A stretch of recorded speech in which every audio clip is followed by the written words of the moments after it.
Hello students, आज के session में आप सीखोगे कि फ्लाइंग वेज फार्मूला या फिर वेज डेस फार्मूला को फिशर प्रोजेक्शन में कैसे कन्वर्ट करते हैं। तो किसी भी मॉलिक्यूल को 3 डायमेंशनल स्ट्रक्चर में डिनोट करने के लिए हमारे पास एक फार्मूला होता है जिसे हम फ्लाइंग वेज या फिर वेज डैश फार्मूला कहते हैं।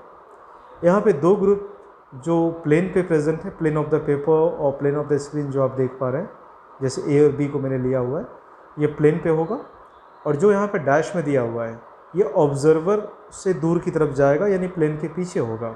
मान लेते हैं कि ये डी पार्ट है और जो वैज में है यानी कि टुवर्ड्स द ऑब्जर्वर जो उसे देख रहा है वो उसकी तरफ आ रहा है, तो ये सी है। तो ये sp3 हाइब्रिड कार्बन का यानी टेट्राहेड्रल कार्बन का, कायरल कार्बन का 3 डायमेंशनल रिप्रेजेंटेशन है। और जैसे आपको पता है कि टेट्राहेड्रल बॉन्ड एंगल 109.5 डिग्री होता है, तो एग्जैक्टली यहाँ पर किसी भी दो ग्रुप्स के बीच का जो बॉन्ड एंगल निकालोगे वो इतना आएगा। लेकिन 4 ग्रुप इस तरीके से प्रेजेंट होते हैं कि 2 ग्रुप प्लेन पे हैं, जैसे ए एंड बी प्लेन पे है, सी ऑफ की तरफ होगा यानी टुवर्ड्स ऑब्जर्वर, और डी होगा अवे फ्रॉम द ऑब्जर्वर जिसको डैश से दिखा रहे हैं। इसके पहले के लेक्चर में मैंने आपको बताया था कि आरएस नोमेनक्लेचर कैसे निकालते हैं या फिर एब्सोल्यूट कॉन्फ़िगरेशन कैसे निकालते हैं। तो मान लो कि मैं इस क्वेश्चन में आपसे पूछूं कि कायरल कार्बन की एब्सोल्यूट कॉन्फ़िगरेशन क्या है, वेदर इट इज़ आर और वेदर इट इज़ एस, तो फिर ये डिटरमाइन करना, डिसाइड करना थोड़ा मुश्किल है। लेकिन अगर ये फिशर प्रोजेक्शन में होता तो शायद आप रेडिली इसका आंसर विद इन सेकेंड्स बताते। तो आज हम लोग सीखेंगे कि इस वेज डैश फॉर्मूले को किस तरीके से हम लोग फिशर प्रोजेक्शन फॉर्मूले में कन्वर्ट करते हैं। उसका बेनिफिट क्या होगा? उसका बेनिफिट होगा कि आप एनेंशियोमर्स, डायस्टेरोमर्स, एब्सोल्यूट कॉन्फ़िगरेशन, कई सारे ऐसे क्वेश्चन जो होंगे उसको आप सॉल्व कर पाओगे, जो कि 3 dimensional structure of organic molecule से आता है। इसके लिए रूल क्या होगा? नोट डाउन कि the group which is below the plane of the paper that is connected by dash.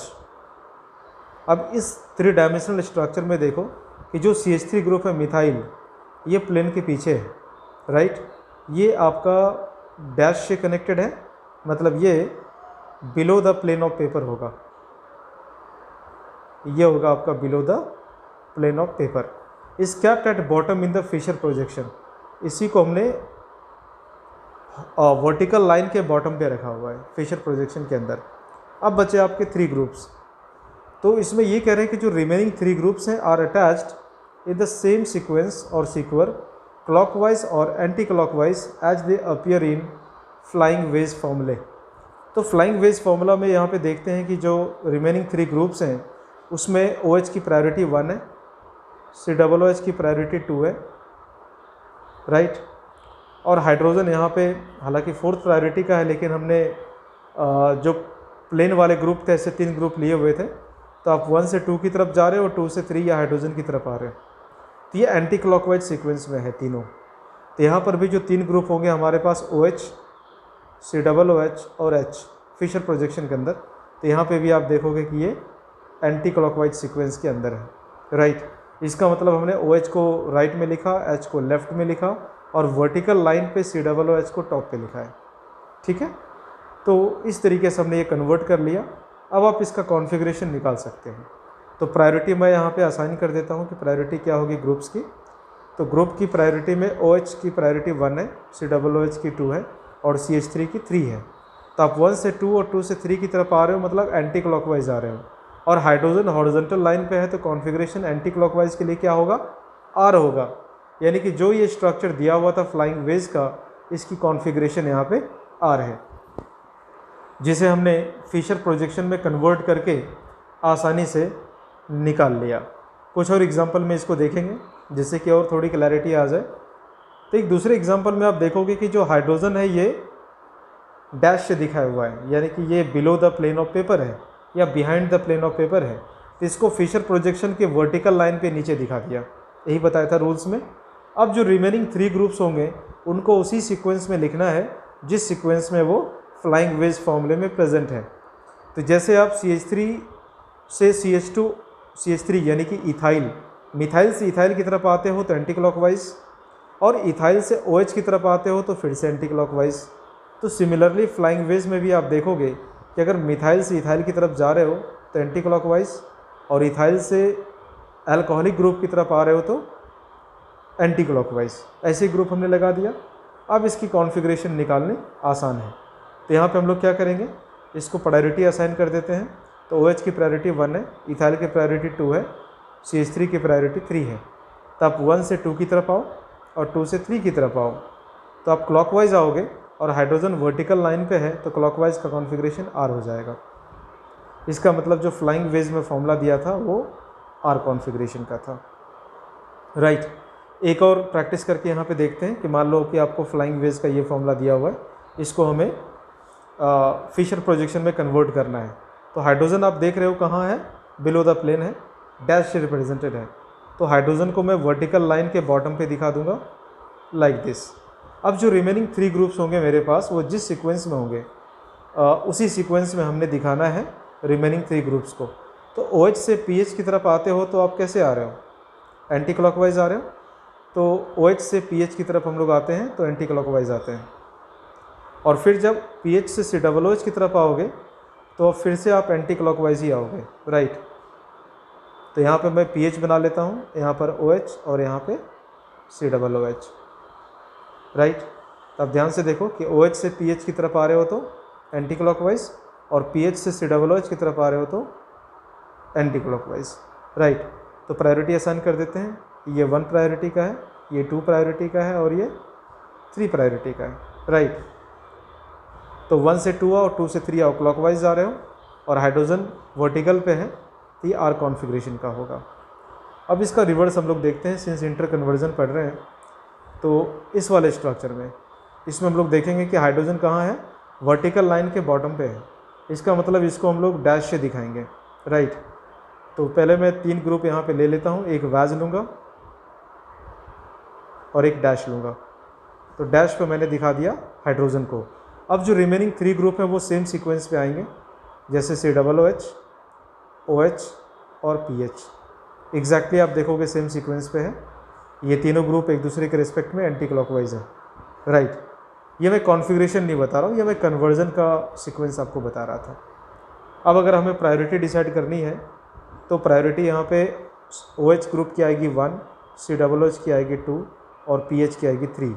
तो 1 से 2 पे आओ और 2 से 3 पे आओ। कैसे जा रहे हो, क्लॉकवाइज, सॉरी इस वाले में यहाँ पे। तो 1 से आ रहे हैं 2 पे, 2 से जा रहे हैं 3 पे, कैसे जा रहे हैं, क्लॉकवाइज। और हाइड्रोजन कहाँ पे है हमारा, वर्टिकल पे है।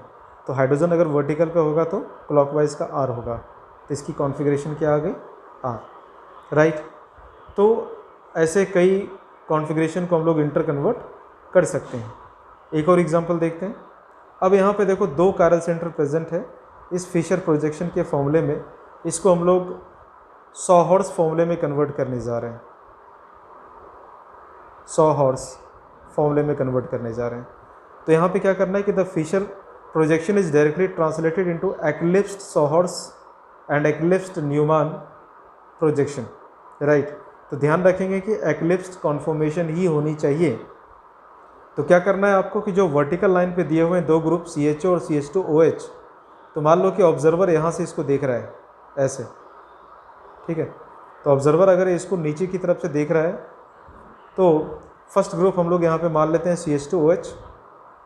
फ्रंट का कार्बन जो होगा वो डॉट से दिखाते हैं, और डॉट पे CH2OH आ गया आपका ये सामने बॉटम की तरफ, है ना। और वर्टिकल लाइन के ऊपर में CHO प्रेजेंट है, तो इसको हम लोगों ने यहाँ पे CHO को दिखा दिया। अब फिशर प्रोजेक्शन में दोनों OH राइट में है और दोनों H लेफ्ट में है। तो न्यूमैन प्रोजेक्शन में भी क्या करेंगे हम लोग, दोनों OH को राइट में और दोनों H को लेफ्ट में दिखा देंगे, राइट। अब सिमिलरली आते हैं सॉहॉर्स प्रोजेक्शन पे। तो सॉहॉर्स प्रोजेक्शन में ऑब्जर्वर यहाँ से देख रहा है, तो CH2OH आपका ये आ गया बॉटम पे, CHO भी आएगा बॉटम पे लेकिन पीछे वाले कार्बन की तरफ होगा, और दोनों OH आपके राइट साइड में है और दोनों H आपके लेफ्ट साइड में है। ये कन्वर्ट हो गया, लेकिन ये इसका एक्चुअल इंटर कन्वर्जन नहीं है। Now you have to convert this into staggered conformation which is most stable conformation. तो आपको 180 डिग्री पे इसको रोटेट करना होगा जिससे कि यह स्टैगर्ड कॉन्फॉर्मेशन में आ जाए। और ये तरीका और भी आसान है। क्या करना है आपने, जहाँ पे CHO ये लगा है ना, यहाँ पे एक वर्टिकल लाइन ले लो और CH2OH के साथ भी आपने, या फिर CH2 के साथ एक वर्टिकल लाइन ले लो।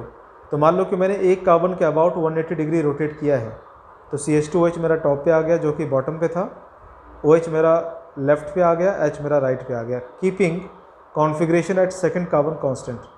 तो सेकंड कार्बन पे कॉन्फ़िगरेशन को मैंने फिक्स कर दिया, इस कॉन्फ़िगरेशन को फिक्स कर दिया और फर्स्ट कार्बन के अबाउट उसे रोटेट कर दिया।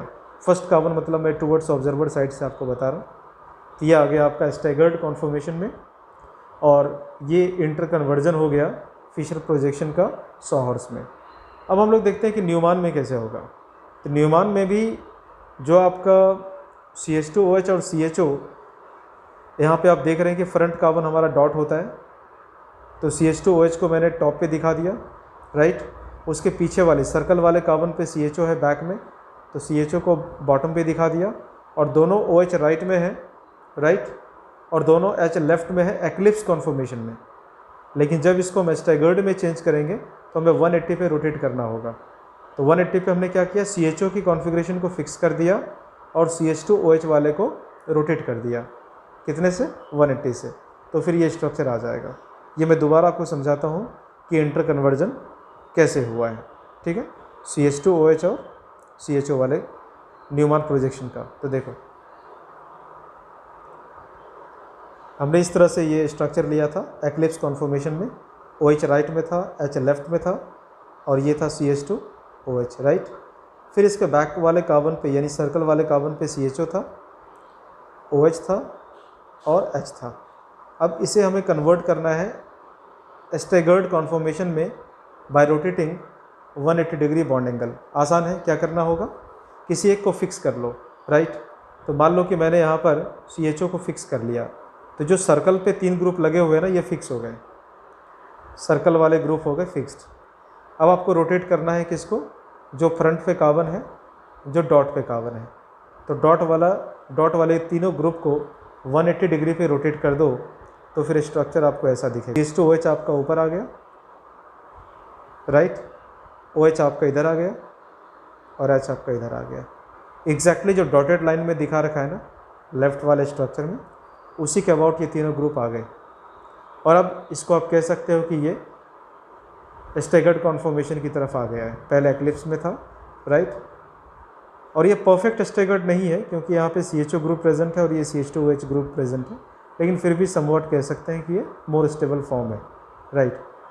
तो ये इंटर कन्वर्जन है उस फिशर प्रोजेक्शन का जिसमें 2 कायरल सेंटर प्रेजेंट थे, राइट। तो सिमिलरली हम लोग 100 हॉर्स में ही इस तरह से करेंगे कि 180 डिग्री पे रोटेट कर देंगे।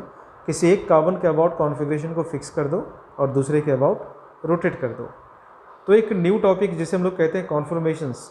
तो कॉन्फॉर्मेशनल आइसोमेरिज्म में ये सारे स्ट्रक्चर मैं काफ़ी डिटेल से आपको बताने वाला हूँ अलॉन्ग विथ इंटर कन्वर्जन भी, ठीक है।